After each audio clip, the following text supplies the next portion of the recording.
Hey Kyle, this is Steve Collins. I'm sorry I didn't get a chance to visit with you today, but I know that you had to work and I wanted to make sure that I had a chance to introduce myself to you. Terrible to be me today because I feel like the doctor in the white lab coat that walks in with the CAT scan going, it's not a headache, I'm really sorry, I have to be the bearer of bad news. But the biggest difference, and Chrissy will tell you about this, the majority of the realtors in the market are in two businesses, a real estate service business and a lead generation business. Where do I get the next client from? I've been very fortunate to work a by referral only business model since 2010, so my motive is to advise you and inform you and tell you the truth, not to turn your house into my personal marketing tool for the next 6 months while you guys scramble over making the beds, keeping everything perfect, keeping the dishes washed, keeping the house in tip-top shape while your house is on the market at an unrealistic price. So first things first, 3 things we'll talk about today is that the pricing of your house, why I don't think you should list at a crazy price, and then the concept of renting. First and foremost, the pricing of your house. As it is today, I would say we would list it at $135 realistically. If we did some work to the house, $139, and probably less than $1,000 worth of work to just get stuff in real tip-top shape. And that could even take several months. And I know that's a lot less than what you paid for the house, but that's what the market is today. You guys bought at the top of the market, and you couldn't have known that. I didn't know that. And one of the top agents in the city, a platinum top 50 finalist the last several years in a row out of 6,500 realtors. So none of us saw it coming. It just kind of stopped when the market shifted and the lending market changed. And that produced a new buyer for us. And those buyers are very astute. They live below their means. They have money in the bank. They are very careful about how they spend their money, and they're not impressed by flash. They want empirical data that says this house is a good value. I know it's a buyer's market. I know I can get a loan. I have great credit because I am very disciplined in how I spend. So I want to make sure that I actually have a very good value before I'm actually willing to make an offer on a house. So that's what we're running into. And how do you deal with that buyer? You deal with them by giving them the good price. And that's how you get the offer. Why are realtors not doing that? Why are they promising the sun, moon, and stars? They're placating seller, telling them, we'll list it at this outrageous price because a good realtor, good in the sense of marketing that has signs on their little flyers out front of signs, that does any type of internet marketing, that does any type of open houses or just sold cards, that realtor should pick up 2 new clients with every listing that they take, whether your house sells or not. So realtors go in with the mindset, get the listing, no matter what, because I am going to get leads this way, because they're in 2 businesses. They're in the lead generation business and they are in the real estate services business. Working by referral, I've built my reputation on helping people get their homes sold, telling them the truth, and no smoke up the skirt. This is the reality. The data is right in front of us, what people are paying for homes, and we know what the motive is for the buyers. All my marketing is geared towards other agents, top agents who are working with buyers that are in the market now who have great credit.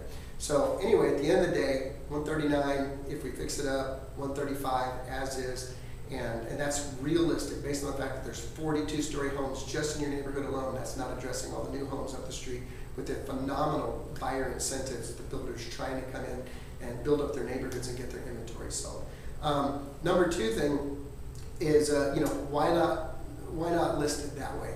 It'll just wreak havoc with the family is the bottom line. I've got 6 kids. I would really hate somebody that didn't tell me the truth about the sales price of the home and made life miserable for me and my wife and kids, trying to keep the house in perfect shape every day and not knowing if it was going to sell. No amount of marketing in this current market can make the current buyer in this market stupid. Full page ad in the Wall Street Journal, full page ad in the Express News, every billboard on 1604, every billboard on I-10. Say $1 million marketing budget to market your house. If it's 10 grand over market, no buyer's going to go, I just see that house marketed everywhere. Steve Collins is a genius. Let's pay 10 grand more for the house than it's worth, baby, because he markets it everywhere. Exposure doesn't make them dumb.